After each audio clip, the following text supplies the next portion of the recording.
9ನೇ ನಿಮ್ಮದು ತಥಾಗತ ಗೌತಮ ಬುದ್ಧರ 2569ನೇ ಜನ್ಮ ದಿನಾಚರಣೆ ಅಂಗವಾಗಿ ಇವತ್ತು ಗುಂಡ್ಲುಪೇಟೆ ತಾಲೂಕಿನ ಮಲ್ಲಯ್ಯನಪುರದ ಹತ್ತಿರ ಇರ್ತಕ್ಕಂತಹ ಬೋಧಿಸತ್ವ ಬೆಟ್ಟದಲ್ಲಿ ತಕ್ಷಶಿಲಾ ಬುದ್ಧ ವಿಹಾರದ ಟ್ರಸ್ಟ್ನ ಎಲ್ಲ ಕಾರ್ಯಕರ್ತರ ಪರವಾಗಿ ಇವತ್ತು ಈ ಒಂದು ಅವರ ವೈಶಾಖ ಬುದ್ಧ ಪೂರ್ಣಿಮೆಯನ್ನು ಆಚರಣೆ ಮಾಡ್ತಾಯಿದ್ದೀವಿ. ಜಗತ್ತು ಕಂಡಂತಹ ಒಬ್ಬ ಶ್ರೇಷ್ಠ ತತ್ವಜ್ಞಾನಿ, ವೈಚಾರಿಕವಾದಿ ಆದಂಥ ಭಗವಾನ್ ಬುದ್ಧರು ಇಡೀ ದೇಶದಲ್ಲಿ ಅಹಿಂಸಾ ಮಾರ್ಗದ ಮುಖಾಂತರ ಸಕಲ ಜೀವಗಳಲ್ಲೂ ಒಂದು ಕರುಣೆ, ಮಮತೆ, ಪ್ರೀತಿಯನ್ನು ಬಿತ್ತದಂಥವರು.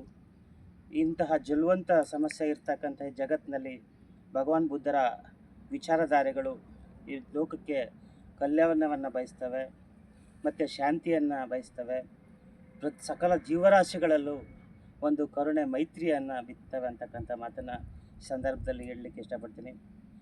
ಭಗವಾನ್ ಬುದ್ಧರು ಇಡೀ ನಾಡಿನಾದ್ಯಂತಹ ಏನು ಅವರ ವಿಚಾರಗಳು, ವೈಚಾರಿಕ ಮತ್ತು ವೈಜ್ಞಾನಿಕ ವಿಚಾರಧಾರೆಗಳು ಇವತ್ತು ಮಾನವ ಒಂದು ಅಭಿವೃದ್ಧಿಗೆ ಪೂರಕವಾಗಿದೆ.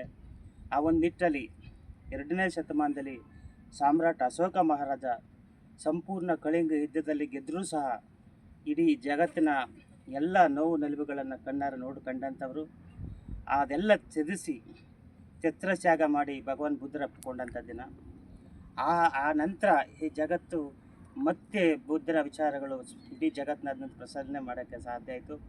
ಆನಂತರ 20ನೇ ಶತಮಾನದಲ್ಲಿ ಪರಮ ಪೂಜ್ಯ ಬೋಧಿಸತ್ವ ಡಾಕ್ಟರ್ BR ಅಂಬೇಡ್ಕರ್ ಅವರು 20ನೇ ಶತಮಾನ ಕಾಲಘಟ್ಟದಲ್ಲಿ ಮತ್ತೆ ಲಕ್ಷಾಂತರ ಅನುಯಾಯಿಗಳ ಜೊತೆಗೆ ಭಗವಾನ್ ಬುದ್ಧರ ವಿಚಾರಗಳ ಮೆಚ್ಚಿ ಬೌದ್ಧ ಧಮ್ಮನೇ ನಮಗೆ ಮಾರ್ಗದರ್ಶಕ ಆಗಬೇಕು, ಇಡೀ ಭಾರತ ಭೂಮಿಯಲ್ಲಿ ಹುಟ್ಟಿದಂಥ ಈ ಧರ್ಮ ಶಿರಸ್ಸಿಯಾಗಿ ಇರಬೇಕು ಅಂತಕ್ಕಂಥ ಆಸೆ ಇಟ್ಕೊಂಡು ಇವತ್ತು ಬುದ್ಧ ಧಮ್ಮದ ಕಡೆಗೆ ಮತ್ತೆ ಮರಳುವಂತ ಮಾಡಿದಂಥ ಇದು. ಹಾಗಾಗಿ ಭಗವಾನ್ ಬುದ್ಧರು ಭಾಳ ವಿಶೇಷತೆ ಏನಪ್ಪ ಅಂದರೆ, ಭಗವಾನ್ ಬುದ್ಧರು ಹುಟ್ಟಿದ್ದು, ಜ್ಞಾನ ಪಡೆದದ್ದು ಮತ್ತು ಪರಿನಿಬ್ಬಾನ ಹೊಂದಿದ್ದು 3 ಸಹ ವೈಶಾಖ ಬುದ್ಧ ಪೂರ್ಣಿಮೆ ಆದ್ದರಿಂದ ಇಡೀ ಜಗತ್ತು ಈ ಪೂರ್ಣಿಮೆಯನ್ನು ಭಾಳ ಸಂಭ್ರಮ ಸಡಗರದಿಂದ ಆಚರಣೆ ಮಾಡ್ತದೆ. ಇವತ್ತು ಜಗತ್ತಿನ 57 ರಾಷ್ಟ್ರಗಳು ಸಹ ಈ ಬುದ್ಧನ ಆಶಯಗಳಿಟ್ಕೊಂಡು ತಮ್ಮ ಕುಲಕೋಟಿಗೆ, ಮಾನವ ಕುಲಕೋಟಿಗೆ ಮತ್ತು ಎಲ್ಲ ಸಕಲ ಜೀವರಾಶಿಗೂ ಒಳಿತನ್ನು ಬಯಸ್ತವೆ.